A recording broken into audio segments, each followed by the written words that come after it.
El pecado, la tentación son más complicados de lo que parecen a primera vista. ¿Cuál es la diferencia entre ser tentado y entre pecar? En este programa Tesoros de nuestra Iglesia te daremos, de la mano del gran San Francisco de Sales, 6 consejos de aquello que debes evitar durante las tentaciones. Te esperamos y asiste a este programa hasta el final.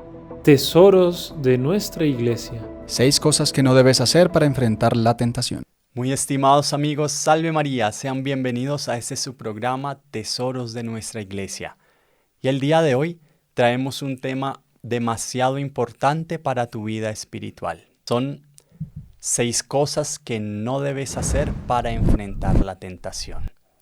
Y todo esto de la mano del gran San Francisco de Sales, obispo y doctor de la Iglesia, un santo enormemente conocedor del alma humana que en sus diferentes obras, específicamente en su libro La Introducción a la Vida Devota, nos va a dar estos 6 consejos de lo que debemos evitar para no caer en la tentación.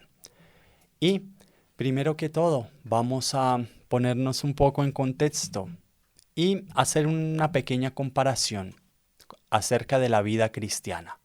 Nuestra vida cristiana, salvando las diferencias enormes que puede haber, es más o menos similar con la práctica del deporte. ¿Por qué? Porque la práctica de un deporte implica mucha disciplina y muchas horas de perfeccionamiento. Y vamos a poner un ejemplo muy sencillo y al alcance nuestro. Imaginemos un niño pequeño que está jugando pelota con su papá.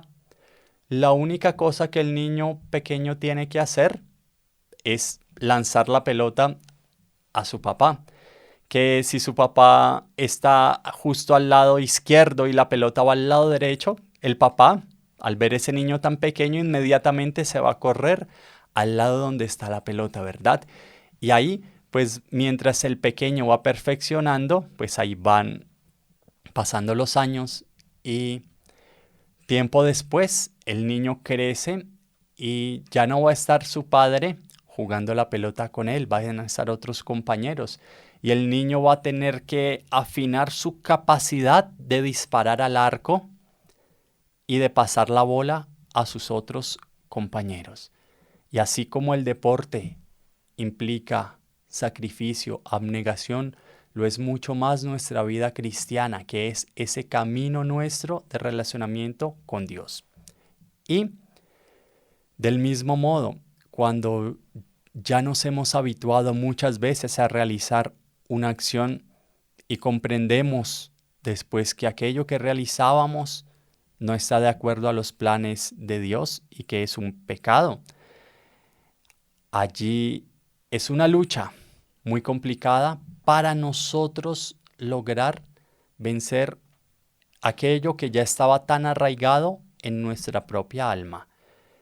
Y por eso el pecado y la tentación son más complicados de lo que parecen. Y aquí vamos a ver los consejos que nos va a dar San Francisco de Sales a continuación para que los apliquemos en todos los aspectos de nuestra vida. La primera cosa que no debes hacer es no ames la tentación. No amar la tentación. ¿Cómo se explica esto? Es algo muy obvio porque incluso muchas personas después de haber llevado una vida de pecado y de haber roto con la tentación, sienten todavía dentro de sí los efectos de ese pecado, esa atracción hacia el pecado. Y vamos a poner el ejemplo de una persona con el vicio de la ira, una persona que no se soporta ni a sí misma, una persona que continuamente maltrata a los otros. Supongamos esa persona entró por los caminos de Dios, se dio cuenta que eso que ella juzgaba como fortaleza y como gran virtud es un pecado que hace sufrir mucho a las personas que lo rodean.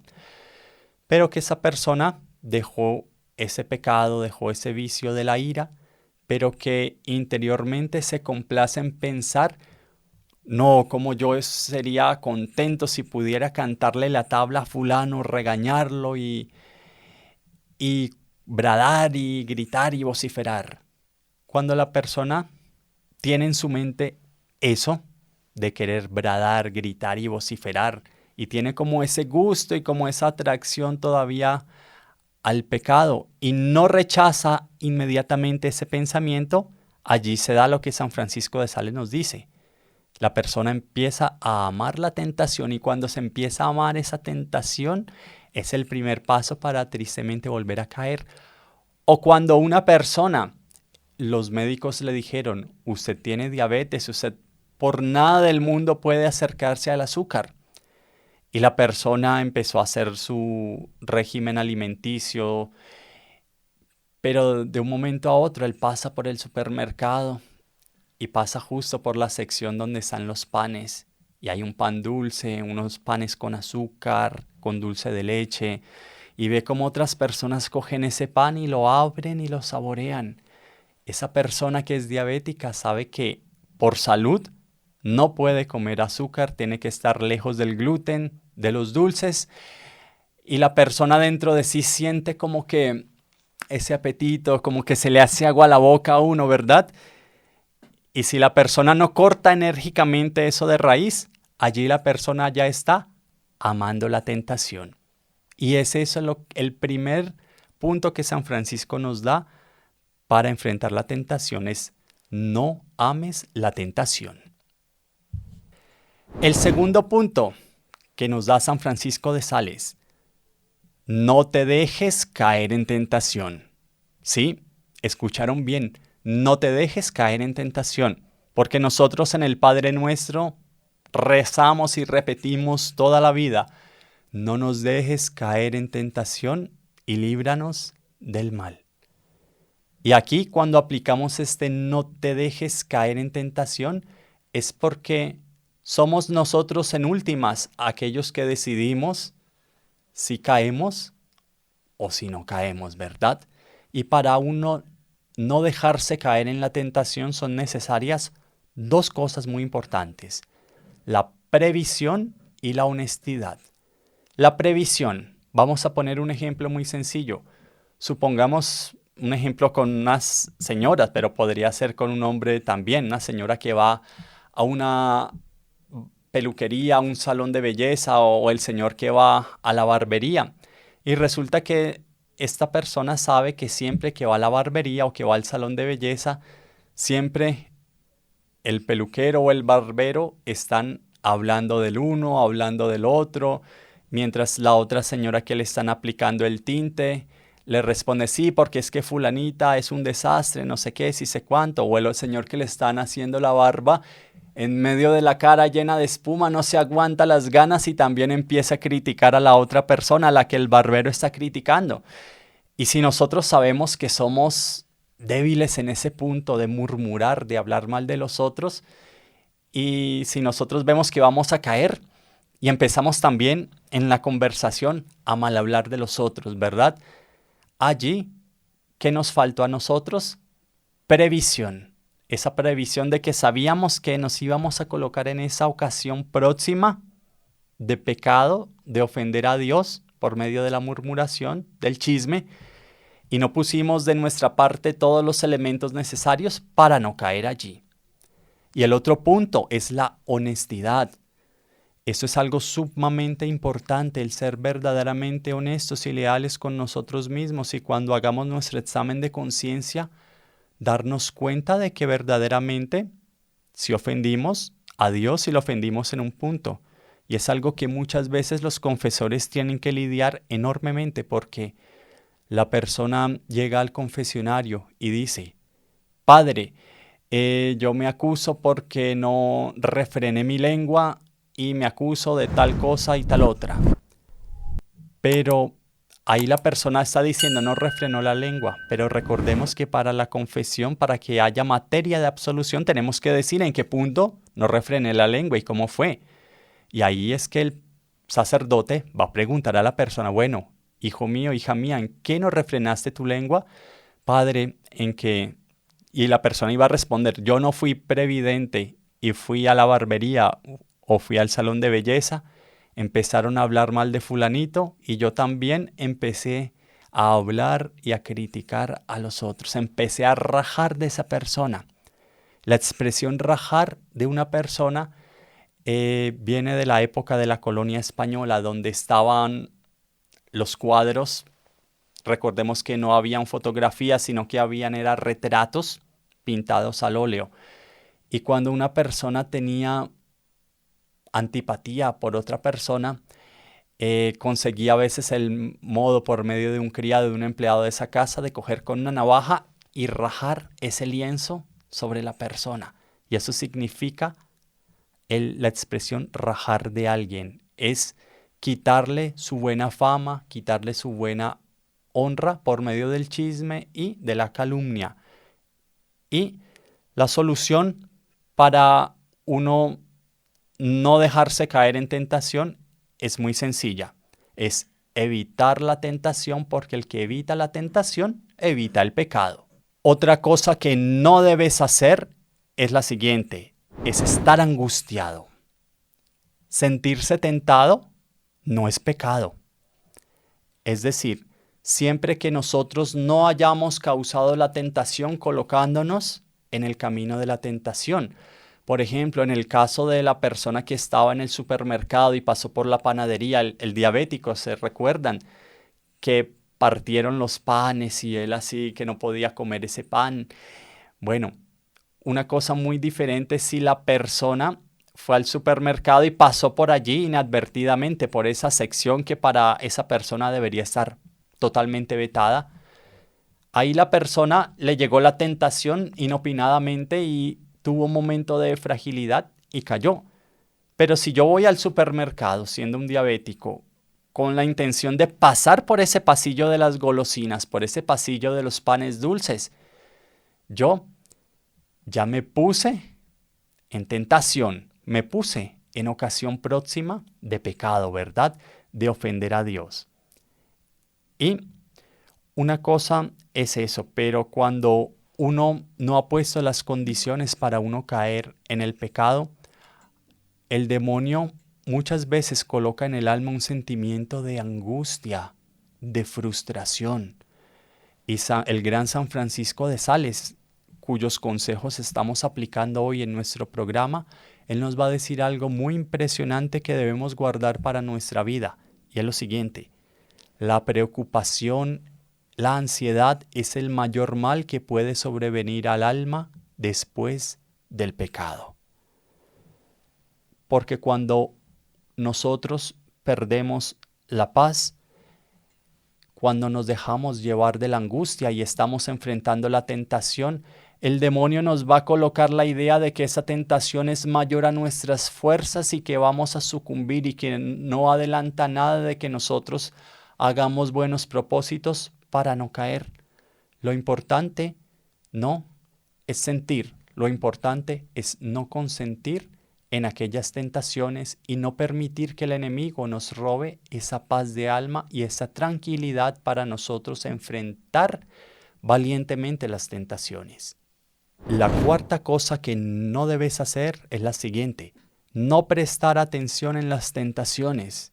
Ustedes preguntarán, ¿cómo así? Pero si no tenemos pues que no caer en tentación, ¿cómo no vamos a prestar atención en ellas?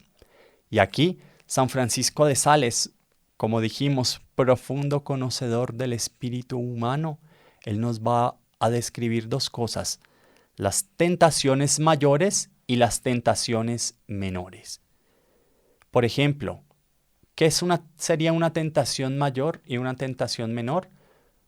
Una tentación mayor sería querer asesinar a alguien y yo sentir dentro de mí, estoy viendo por ejemplo, a mi jefe, y yo veo y siento que es una persona despreciable y siento que es un ser insoportable, y que de todos los seres humanos, de todos los hombres y mujeres que han venido desde Adán y Eva hasta el fin del mundo, ese es el ser más despreciable, más ingrato y con mi trabajo, y la persona es tentada por el demonio muchas veces a magnificar todos esos defectos que ve en este ejemplo del jefe, y le puede venir la tentación de asesinarlo.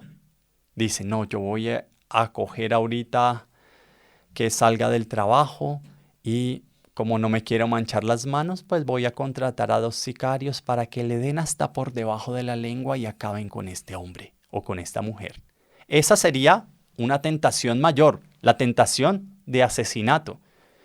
¿Y cuál sería la tentación menor en este caso? Pues sería hablar mal de este jefe.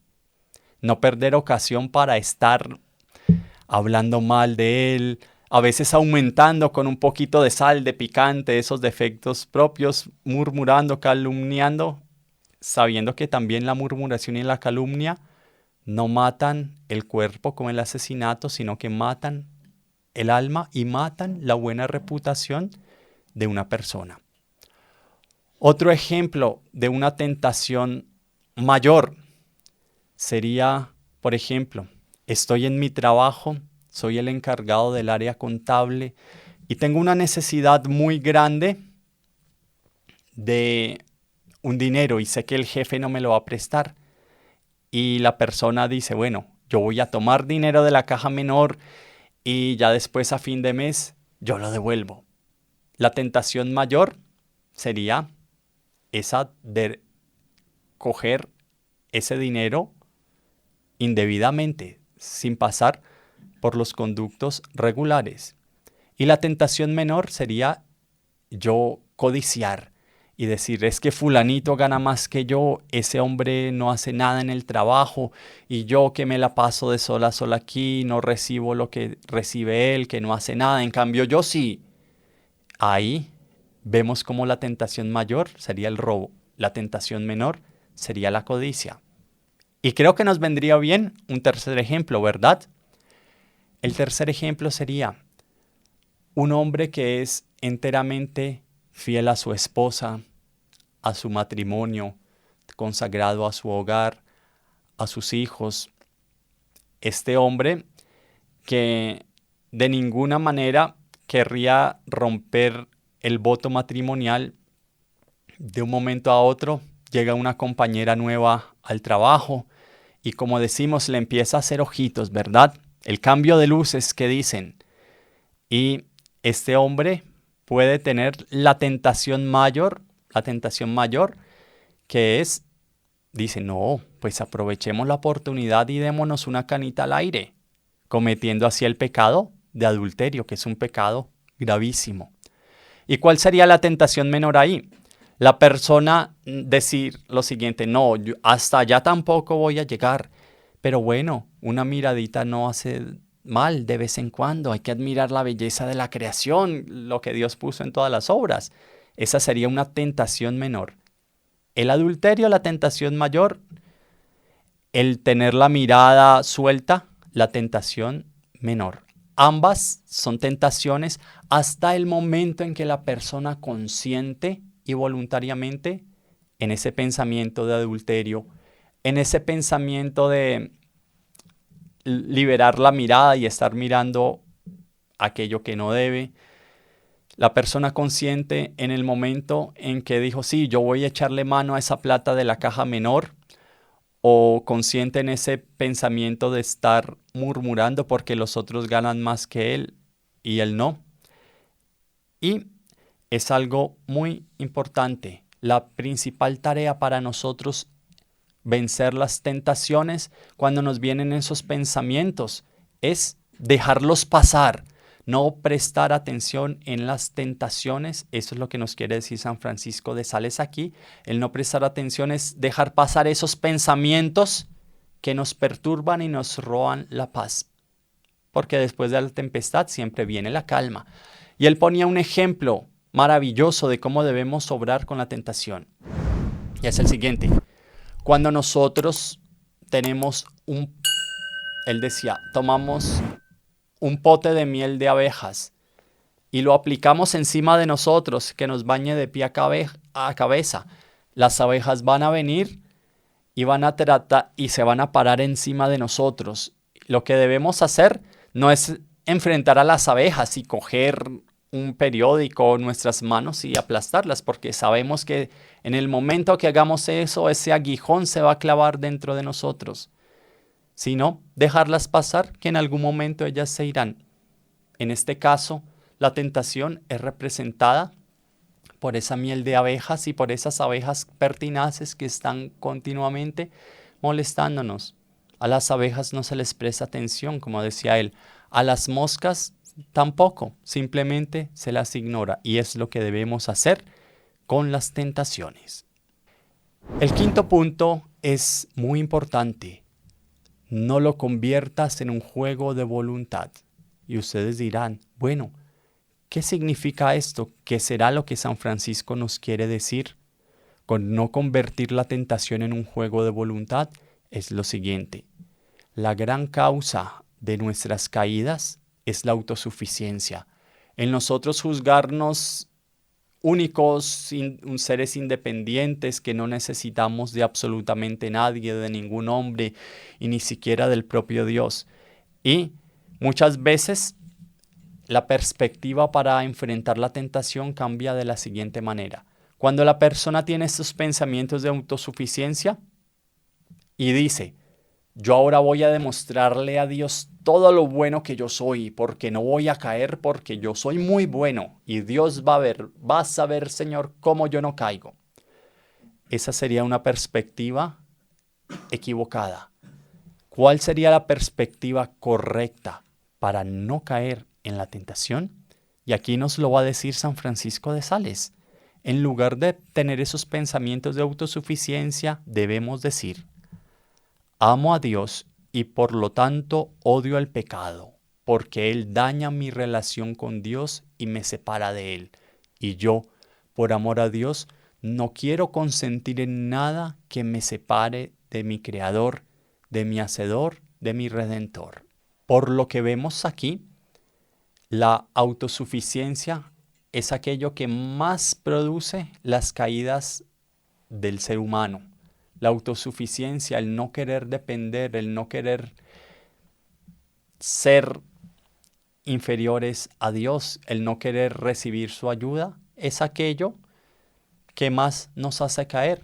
Y cuando la persona tiene esa autosuficiencia, pues muchas veces cae en las mismas faltas, cae una y otra vez, hasta que la persona caiga en cuenta y vea que es necesario humillarse ante la presencia de Dios, porque como decía la Virgen en el Magnificat, Dios derriba del trono a los poderosos, a los autosuficientes, pero a los hambrientos, a los humildes, los colma de bienes. Y el sexto y último punto de lo que no debes hacer cuando te venga la tentación es el siguiente.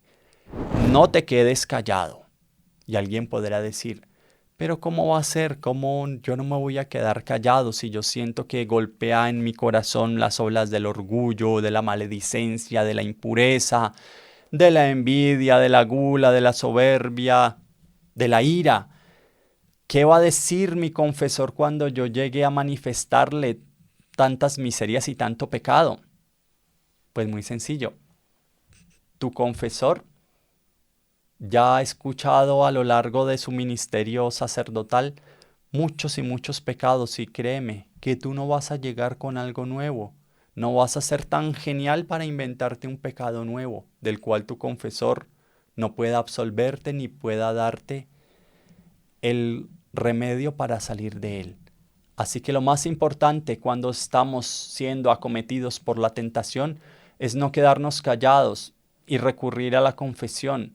La confesión no solamente borra nuestros pecados veniales y mortales, sino que también fortalece nuestra alma para enfrentar las tentaciones con mayor aplomo, con mayor firmeza y con mayor altivez contra el demonio.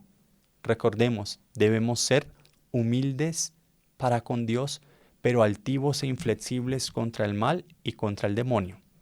Y coméntanos aquí en la caja de comentarios cuál de estos 6 consejos te gustó más, y te esperamos en un próximo programa de Tesoros de Nuestra Iglesia. ¡Salve María! Si no se quiere perder ninguno de nuestros videos, suscríbase a nuestro canal, active la campanita y no se olvide de compartirlo con sus conocidos.